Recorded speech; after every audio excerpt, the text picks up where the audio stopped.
ముందుగా నేను మీకు ఒక క్లిప్ చూపిస్తాను. అది పూర్తిగా వినిన తర్వాత మనం మాట్లాడుకుందాం. ముందైతే ఈ క్లిప్ చూడండి. కాపరి నాకు లేమి కలుగదు, పచ్చిక గల చోట్లను ఆయన నన్ను పరుండజేయుచున్నాడు. శాంతికరమైన జలముల యొద్ద నన్ను నడిపించుచున్నాడు. నా ప్రాణమునకు ఆయన సేద తీర్చున్నాడు. తన నామమును బట్టి నీతి మార్గంలో నన్ను నడిపించున్నాడు. గాఢాంధకారపు లోయలో నేను సంచరించినను ఏ అపాయమునకు భయపడను. నీవు నాకు తోడై ఇందువు, నీ గడ్డు కర్రయు నీ దండమును నన్ను అనుచరించను. నా శత్రువుల ఎదుట నీవు నాకు భోజనము సిద్ధపరచువు. నూనెతో నా తల అంటియున్నావు.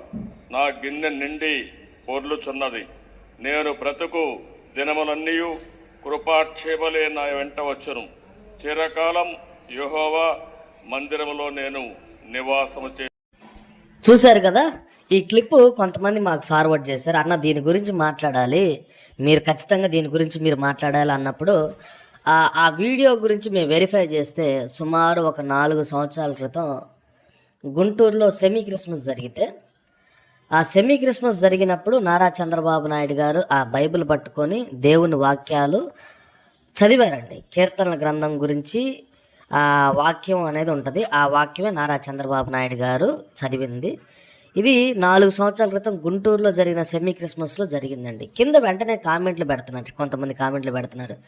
అన్న యేసుక్రీస్తు అంటే ఇంత ప్రేమ ఉంది కదా, మరి ఎందుకన్నా యేసుక్రీస్తుకి వ్యతిరేకంగా నారా చంద్రబాబు నాయుడు గారు కామెంట్లు చేశారు, చాలామంది క్రిస్టియన్స్ని బాధ పెట్టినాయి కదా ఆ కామెంట్స్ అంటే, అది చూడాలండి.